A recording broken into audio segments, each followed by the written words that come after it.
नमस्कार आप सभी को।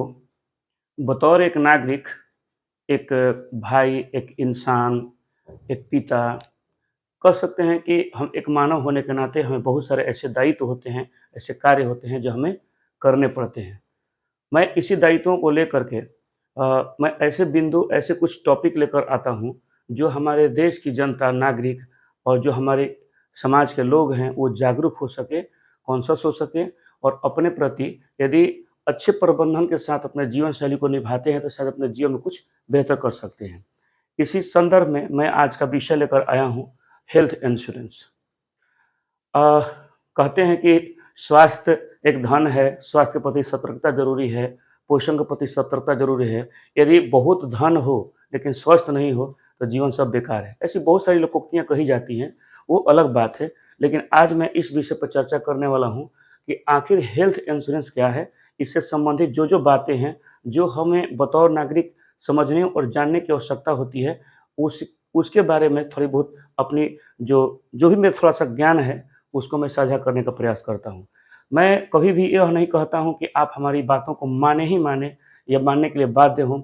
बस मुझे जो अपनी समझ होती है, मैं अपने मित्रों के बीच, आप सभी के बीच मैं शेयर करने का प्रयास करता हूँ। लेकिन आप समझेंगे कि नहीं यह बातें सही है, तो कमेंट बॉक्स में लिख सकते हैं। यदि गलत हो, तो भी कमेंट बॉक्स में लिख सकते हैं। मैं अपने अगले कंटेंट में सुधार करने का प्रयास करूँगा। तो चलिए हम आते हैं महत्वपूर्ण बिंदु पर कि हेल्थ इंश्योरेंस। सबसे पहले हमें जानना है कि हेल्थ इंश्योरेंस होता क्या है?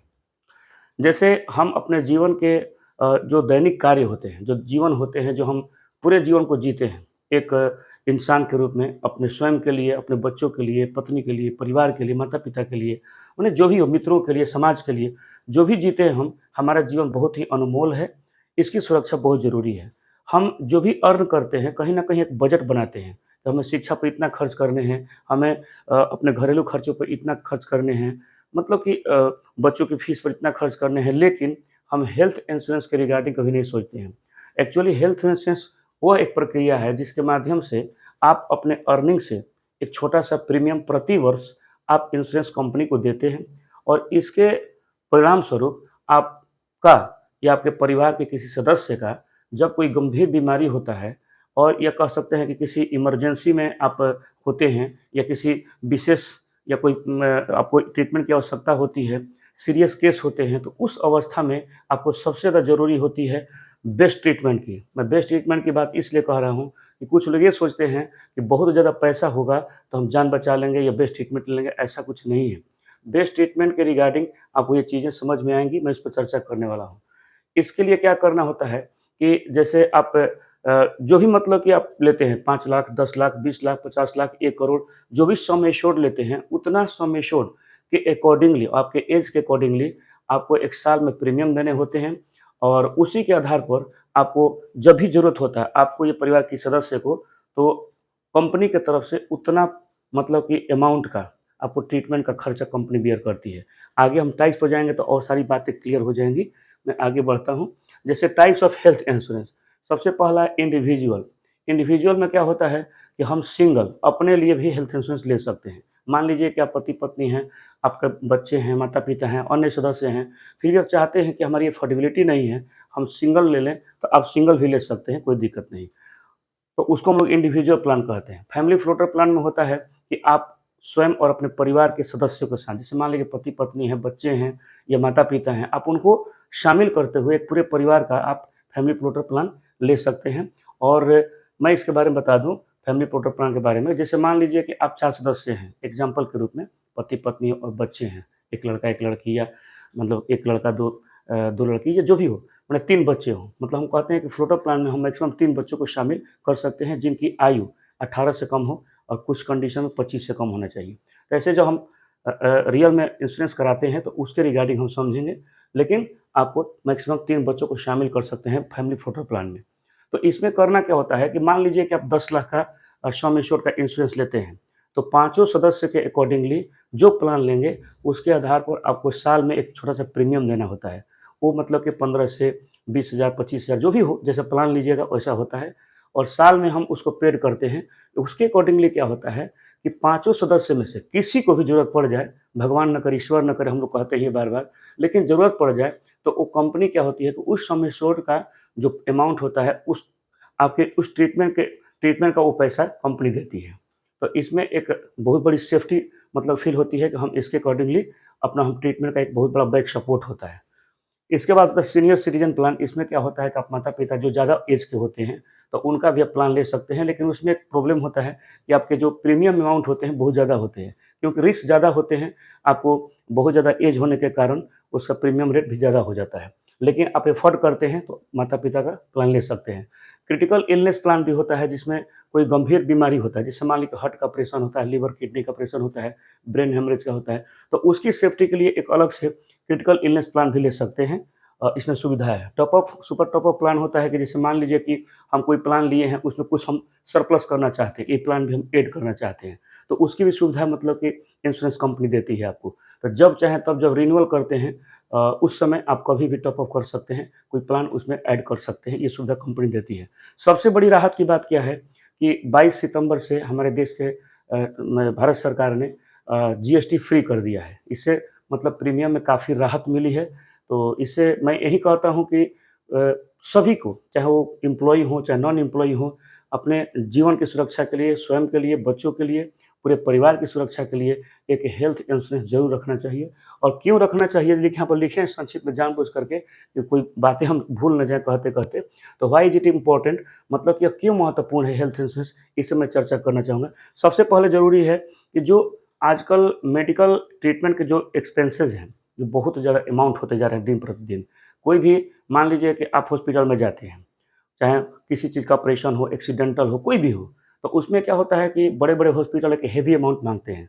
उस समय क्या होता है सडनली कि जब कोई सीरियस केस आता है, तो क्या आप रखे हुए पैसे को आप विथड्रॉ करने जाते हैं? क्या ज़मीन बेचने जाते हैं? उस समय आपको सबसे ज़्यादा ज़रूरत होता है ट्रीटमेंट का, कि ट्रीटमेंट पहले हो। लेकिन हॉस्पिटल में जाएँगे, तो सबसे पहले आपको सिक्योरिटी मनी माँगी जाती है, तभी वो ट्रीटमेंट शुरू करते हैं लोग। बहुत सारी चीज़ें होती हैं, लेकिन एक कम यदि इंश्योरेंस कराए रहते हैं, तो आपको किसी तरह का विथड्रॉ करने की आवश्यकता नहीं है। कंपनी जो होती है कैशलेस ट्रीटमेंट देती है। आपके पास सिर्फ़ और सिर्फ़ पॉलिसी नंबर होने चाहिए, एक छोटा-सा प्राइमरी डॉक्यूमेंट, आधार कार्ड या पैन कार्ड आपकी पहचान के लिए होनी चाहिए।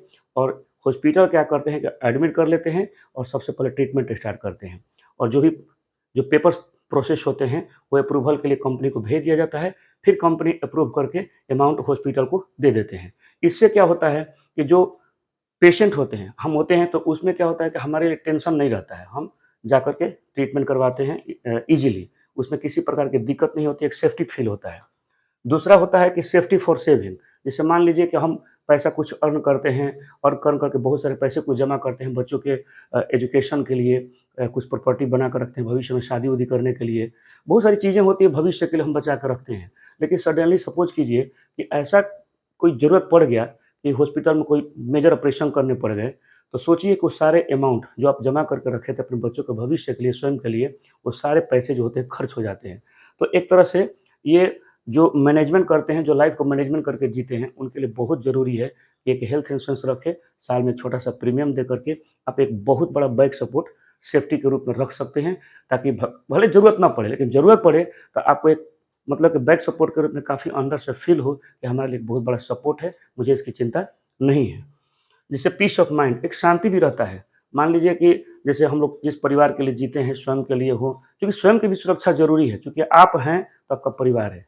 ये बात समझने की ज़रूरत है। हम नहीं हैं तो सोचिए कि आपके आपके परिवार का क्या स्थिति हो सकता है। तो ऐसी बहुत सी चीज़ें हैं, मैं अनुचित चीज़ों को, शब्दों का प्रयोग नहीं करना चाहता, लेकिन बस कुछ चीज़ें हैं जो विमर्श ज़रूरी है, उन चीज़ों को समझने के लिए। तो कहने का तात्पर्य है कि आपको मतलब कि जब आप हेल्थ इंश्योरेंस करा के रखते हैं, साल में यदि आप चाहें तो अपने मोबाइल ऐप से या बैंक से जाकर के छोटा-सा रेकरिंग शुरू कर सकते हैं 1,500 का। और सरकार भी मतलब कि हम बिहार सरकार के कर्मियों को 12,000 रुपए साल में देती है। तो थोड़ा-सा अमाउंट और थोड़ा-सा लगा देते हैं और साल में एक रेकरिंग कर देते हैं 1,500 का, तो आप प्रीमियम आराम से दे सकते हैं। और अपने अपना और पूरे परिवार के एक सुरक्षा कवच के रूप में, एक बैक सपोर्ट के रूप में ट्रीटमेंट के लिए आप 10 लाख 20 लाख का प्रॉपर्टी आप रख सकते हैं। इसमें एक और बेनिफिट होता है कि जैसे मान लीजिए कि बहुत सारे ऐसे प्लान हैं जिसमें आपका सम एश्योर्ड बढ़ते जाते हैं, नो बोनस, उसको कहते हैं हम लोग नो बोनस क्लेम। जैसे मान लीजिए कि आपने अभी प्रीमियम लिया, 1 साल तक कोई ट्रीटमेंट नहीं लिया, ईश्वर की बहुत कृपा है। लेकिन साल में 1 साल के बाद जैसे ही रिन्यू करते हैं, तो ऐसे-ऐसे बहुत सारे प्लान हैं, मैं एक प्लान की बात नहीं कर सकता कि आपको वो जो अमाउंट है वो इंक्रीज़ होते जाते हैं। तो उसमें कभी 25%, 15%, 20% हर साल, जैसे मान लीजिए एग्जाम्पल के रूप में 25% इंक्रीज़ करते हैं, तो 10 लाख का लेते हैं तो ढाई ढाई लाख करके प्रत्येक साल बढ़ते जाते हैं। 4 साल में आपका वही प्रॉपर वो सम एश्योर्ड 20 लाख हो जाता है और इस तरह से बढ़ते जाते हैं अमाउंट। तो आपको भी लगेगा कि हम 10 लाख से शुरू किए थे, लेकिन हमारा अमाउंट इतना बढ़ के हुआ है और हमारा एक बहुत बड़ा सपोर्ट है। तो इस तरह ज़रूरी होता है। Best treatment in all over India's. यदि आप हेल्थ इंश्योरेंस रखते हैं, तो इंडिया का विदेश में भी करा सकते हैं, लेकिन उसके लिए आपको अमाउंट सम एश्योर्ड के रूप में चाहिए। लेकिन हम मध्यम वर्गीय होते हैं, यदि आप सोचते हैं कि हम मध्यम वर्गीय के लिए बहुत ज़्यादा ज़रूरी है, लेकिन हमारे समाज में होता उल्टा है। आप देखेंगे कि जितने भी बड़े-बड़े लोग हैं, अमीर लोग हैं, जिनके पास बहुत अच्छा प्रॉपर्टी है, चाहे वो कोई बड़े नेता हों या सेलिब्रिटी हों या कोई कंपनी के इंजीनियर हो या डॉक्टर हो, वे लोग हेल्थ इंश्योरेंस रखते हैं। जो कि उनके पास बहुत सारा पैसा होता है, ज़रूरत पड़ेगा तो ट्रीटमेंट करा सकते हैं। लेकिन हम मध्यम वर्गीय अपने निजी घरेलू खर्चों में ही पूरा महीना साल बिता देते हैं, लेकिन इसके बारे में सोचते तक नहीं हैं। ले वहीं जब ज़रूरत पड़ता है तो पूरा का पूरा आपका जमा पूँजी लग जाता है। हम लोगों को मतलब मध्यम वर्गीय परिवार को हेल्थ इंश्योरेंस सबसे ज़्यादा ज़रूरी है, क्योंकि छोटा-छोटे अमाउंट करके यदि आप पूरे साल में रखते हैं, तो आपके लिए एक बहुत बड़ा सपोर्ट का काम करेगा। और सबसे बड़ी बात ये है कि आप इंडिया के किसी भी टॉप हॉस्पिटल, मान लीजिए कि कोई ऐसा कुछ ऑपरेशनल मैटर आ गया, तो हम लोकल हॉस्पिटल में ट्रीटमेंट क्यों करेंगे? पैसा तो हमको देना नहीं है, पैसा तो कंपनी देगी, तो हम लोकल में क्यों कराएँगे? तो आप इंडिया का सबसे बेस्ट हॉस्पिटल चुन करके, आप जा करके अपना एनरोलमेंट करा करके डॉक्यूमेंट दिखा करके आप वहाँ पर एडमिट करके ऑपरेशन करा सकते हैं, ट्रीटमेंट करा सकते हैं। इससे बड़ी बात क्या हो सकती है? इसके बाद मान लीजिए कि टैक्स बेनिफिट भी होता है, जैसे आप आईटीआर फाइल करते हैं, टैक्स देते हैं, तो एटीडी के अंतर्गत आप टैक्स में डिडक्शन भी दिखा सकते हैं। तो ये बहुत सारी चीज़ें हैं जो बहुत ही इम्पोर्टेंट हैं। और दूसरी एक इम्पोर्टेंट बात मैं और कहना चाहूँगा, जैसे हमारे भारत सरकार ने तो जीएसटी हटा ही दिया है, तो प्रीमियम थोड़ा कम हो गया है। दूसरी बात, इसमें एक और टेक्निकल चीज़ है, जैसे बहुत सारे ऐसे ऑपरेशन होते हैं, बहुत सारे ऐसे मेजर ट्रीटमेंट होते हैं, जिसके लिए कंपनी कंडीशन लगाती है। किसी में 1 साल, किसी में 2 साल, किसी में 3 साल। मान लीजिए कि घुटने का ऑपरेशन कराना हो, हार्ट का ऑपरेशन कराना हो, ब्रेन हेमरेज का ऑपरेशन कराने हो, तो इसके लिए कंपनी कहती है कि कम से कम 3 साल तक आपका प्रीमियम चलना चाहिए। यदि ऐसा नहीं होता, कि हालाँकि कंपनी की तरफ से कोई गलत नहीं है, ऐसा नहीं होता है, तो ऐसा थोड़ा है कि कंपनी आपकी मेडिकल पूरा चेकअप करके इंश्योरेंस करती है। वो एजेंट के आधार पर ही मतलब कि वो करती है, एजेंट वेरीफ़ाई कर लेते हैं कि उनको किसी तरह का पहले से कोई डिज़ीज़ नहीं है, कोई ऐसी मेडिसिन नहीं चल रही है, कोई ऑपरेशनल मैटर नहीं है, तभी इंश्योरेंस करते हैं। तो इस प्रकार से यदि पहले से आपका इंश्योरेंस चल रहा हो और सडनली ज़रूरत पड़ गया, तो कैसे होगा? कम से कम तो आपका कंडीशन पार होना चाहिए, किसी में 1 साल, किसी में 2 साल, किसी में 3 साल। तो पहले से करा कर रखेंगे, आपका 3 साल पार हो जाएगा, तभी तो होगा। लेकिन कुछ और भी डाउट होता है कुछ लोगों में कि सर हम प्रीमियम भरेंगे, 3 साल के बाद हमको बेनिफिट मिलेगा। ऐसा नहीं है।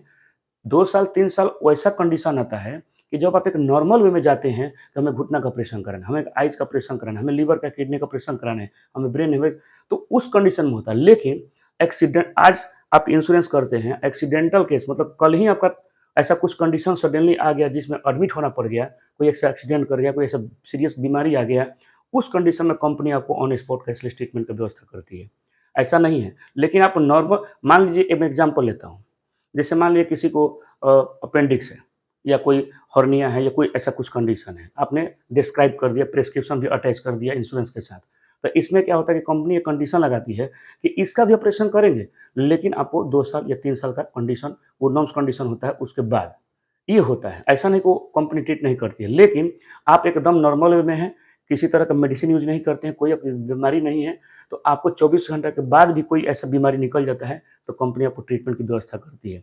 तो इसलिए हेल्थ इंश्योरेंस एक समझदार, एक बुद्धिजीवी वर्ग के लिए बहुत ज़रूरी है। वो पहले से करा के रखें, स्वयं के लिए, अपने परिवार के लिए, बच्चों के लिए, माता-पिता के लिए, जो भी आप अफ़ोर्ड करते हैं, आप 10 लाख का, 20 लाख का, 50 लाख का, 1 करोड़ का, जितना का भी आप सम एश्योर्ड का एक ऐसा इंस प्लान ले सकते हैं, जिसमें ज़रूरत पड़ने पर आपको बेस्ट ट्रीटमेंट की व्यवस्था हो सकती है।